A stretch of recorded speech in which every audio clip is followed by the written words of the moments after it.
Hey everyone, welcome back to my channel. I am John Edward, where we break down complex financial and geopolitical stories into insights you can actually understand. Hit subscribe and turn on notifications. Right now, as I'm analyzing this situation, the Khomeini regime in Iran is facing the greatest civil collapse in modern history. Millions of Iranians are not standing still anymore. They're fed up, they're exhausted, and they're fighting back. The regime destroyed itself through sheer incompetence, driving people mad with thirst and hunger. The protests that erupted at the end of December 2025 have morphed into a massive civil war against the Khomeini regime. As we speak, uprisings have engulfed more than 70 cities across 31 provinces. Dams have dried up, major markets have shut down, regime flags are burning in the streets. People are literally fighting for survival, battling each other for a single bucket of water or a piece of bread. In the middle of the 21st century, Tehran is transforming from a nuclear power into a water beggar. The Iranian regime that threatens the world with missiles cannot provide its people with a single drop of water in its own capital. They've even started begging neighbors for water. People aren't queuing for free bread anymore. Millions of Iranians holding empty cans are trampling each other just to get plastic water containers to take home. Only the sound of air and helplessness flows from the taps now, not water. This is what the collapse of civilization looks like in real time. That's why President Pezeshkian raised the white flag, saying in desperation that Tehran's relocation has become a necessity. Iran's water bankruptcy disaster hasn't just devastated nature. It's undermining the very survival of the Iranian state itself. A rescue operation? Absolutely not. This is the greatest escape plan modern history has ever witnessed, taking the capital from Tehran and moving it 1,000 kilometers south into the middle of the desert. This is the only option left for Iran's leaders. And approximately 14 million people are now becoming water refugees. Iran's capital is counting down to day zero. As if this exploitation weren't enough, one of the greatest engineering disasters the human mind could conceive was built like a dagger plunged into the heart of Lake Haria, the Shahed-Kalantari Highway. This 15-kilometer embankment road built to connect two cities literally split the lake in two. It stopped natural water circulation, accelerated sediment accumulation, and destroyed the lake's ability to clean itself. Once a single breathing organism, the lake was suffocated by this highway and transformed into two separate dying pools. Today, the numbers document not a decline, but an extinction. The lake, which held 30 billion cubic meters of water in the 1990s, has now lost more than 95% of its volume. Beaches once navigable by ships and packed with tourists have turned into toxic salt deserts, stretching for miles, dotted with abandoned piers. Satellite data confirms the lake is no longer a permanent body of water, but only a temporary pool formed by seasonal rainfall. This isn't nature's quirk. This is an ecological crime designed, implemented, and completed for profit. To fully understand what's happening right now, we need to talk about the monster beneath the ground.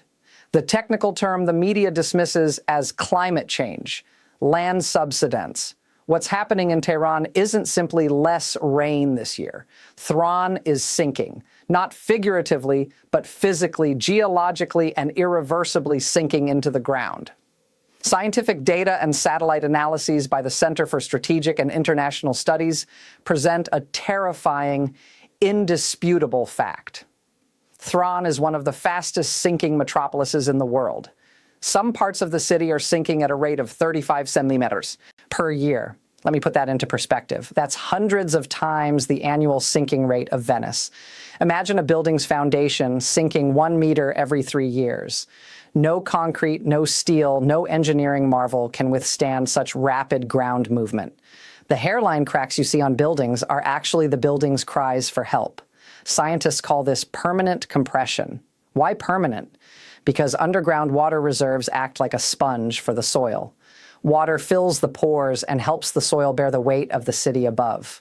But when you viciously extract every last drop of that water, the sponge dries out. It's crushed, compressed, and cemented under millions of tons of city weight above. According to satellite analysis, Tehran is sitting on a giant powder keg ready to explode at any moment. Metro tunnels are warping. Rails are coming off their tracks. This is the real reason President Pezeshkian said they cannot continue adding more population here. because the infrastructure has physically collapsed. The regime is currently running a global propaganda campaign telling the world climate change hit them and their victims. This is a massive lie. It's not the sun drying up Tehran. It's rent-seeking and corruption. When a bankrupt company closes, its sign comes down. But what happens to a bankrupt capital city? The answer lies in those long, hopeless queues on Tehran's streets. Look carefully at what's happening right now. These people aren't in line for free bread or luxury electronics. They're paying a fortune to stand in line to buy a plastic water tank to put on their balcony or in their bathroom. These images reported by Reuters from the field are a preview of day zero. People know that when they wake up tomorrow morning, not a single drop of water may come out of the tap. Nobody believes the regime's statements that there is water anymore. Everyone's looking out for themselves. A woman from Tehran speaking to NBC News sums it up perfectly. The pressure is so low that nothing flows. We haven't been able to bathe for days. When water runs out, the thin veneer of civilization quickly peels away. Hygiene collapses. In Tehran, sewage systems are clogging and backing up due to insufficient water flow. This means medieval diseases like cholera, typhoid, and dysentery are re-emerging among the skyscrapers of the 21st century. When Energy Minister Abbas Ali Abadi appeared before cameras on December 3rd, he wasn't announcing a new strategy. He was raising the regime's white flag of surrender. The minister officially confessed the shameful truth that had been hidden for years by saying they'll buy water from neighbors for a regional superpower boasting hypersonic missiles and a nuclear program. This sentence was diplomatic suicide. The Tehran administration succeeded in enriching uranium, but failed to fill its people's glasses. The most tragic, comic, and humiliating aspect, Iran is begging for water at the Taliban's door. The modern Iranian state has been forced to sit down at the negotiating table with Taliban-ruled Afghanistan to access the most basic source of life. This is the most concrete picture of Tehran's decline and helplessness in the regional hierarchy. So, is the crisis really that deep? Climate scientist analyses show the picture isn't just a crisis, it's a mathematical impossibility. Iran's current water resources can only sustain a population of 50 million at best.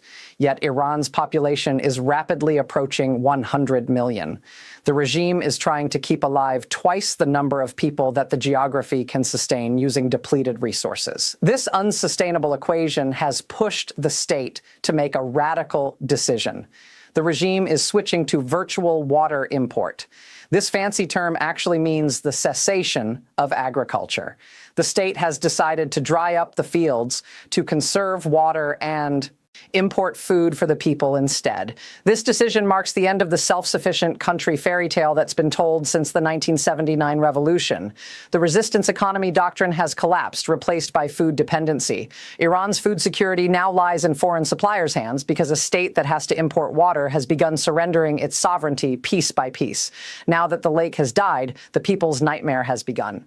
The remaining 10 billion tons of toxic salt fill millions of people's lungs with every gust of wind like a salt tsunami. Respiratory diseases and cancer have exploded into breeze in surrounding areas. The people are condemned to live in an invisible gas chamber. But the horror doesn't end there. When water runs out, the law of the jungle begins. A water mafia has sprung up on Tehran streets. Reports indicate the Revolutionary Guards now control not only the dams, but also the water tankers entering the city. Do you understand what this means? Water is no longer a public service. It's a weapon. While the regime directs water only to loyal neighborhoods, government buildings, and military housing, it's preparing to discipline poor neighborhoods with high protest potential through drought. This is hydro-dictatorship. Today, in Tehran's back streets, the black market price of a liter of clean water is 10 times the price of gasoline.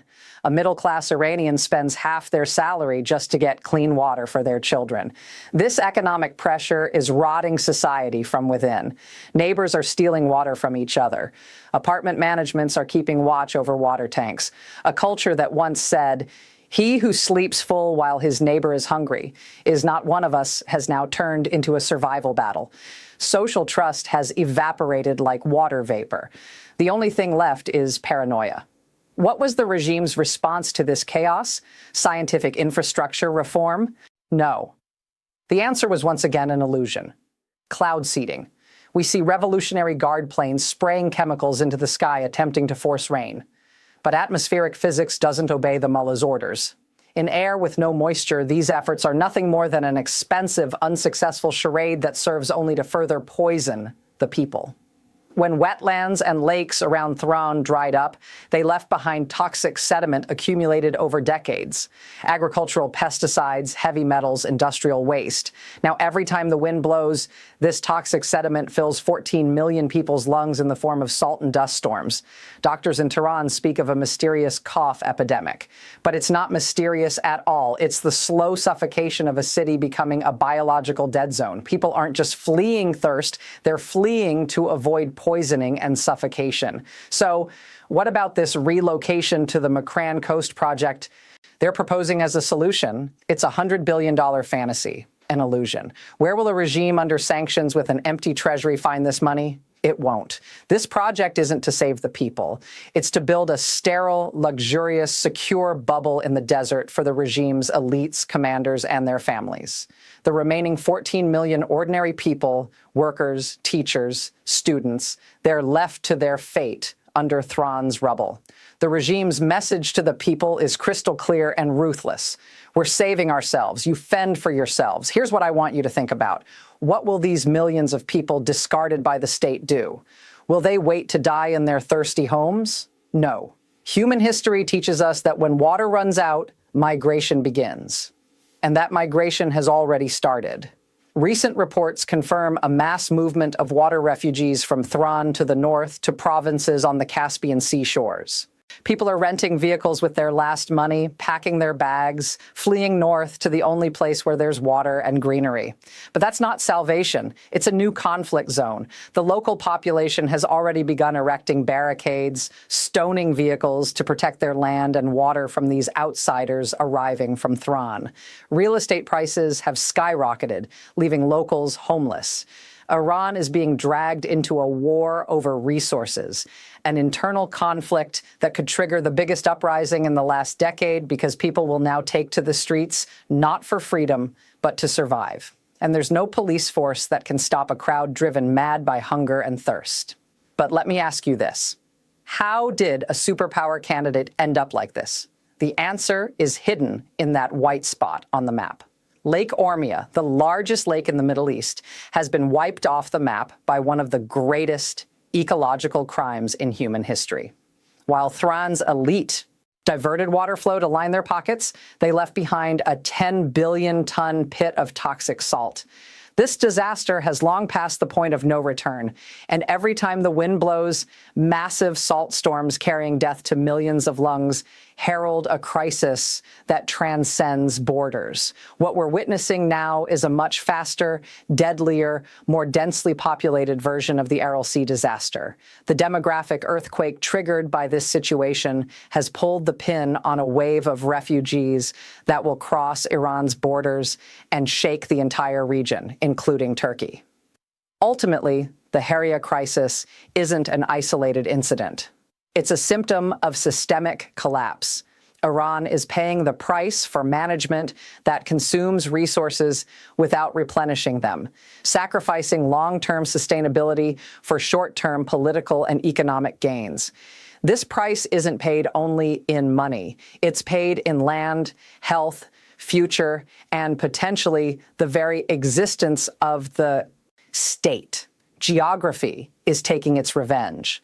And this revenge is advancing in a way that's too certain and destructive for any military force or ideological propaganda to stop. The regime is trapped in the salt desert it created. Although humanity appears to have won the war against nature, the loser is clear. A generation consumed a legacy that existed for thousands of years and left only toxic dust for future generations. Every speck of dust rising from that drying lake bed is a warning echoing in Iran's skies. And this warning is sending a message to the entire Middle East. Your borders cannot protect you. Your missiles cannot hit this enemy. The destruction didn't come from outside. It rose from within, from the wells you dug with your own hands. For Iran, it's no longer 5 minutes to midnight. It's already past midnight. If you found this breakdown insightful, subscribe to John Edward, hit the bell icon, and share this video, because understanding the intersection of money, power, and strategy is more important today than ever. Stay informed, stay prepared, and we'll continue uncovering the moves shaping our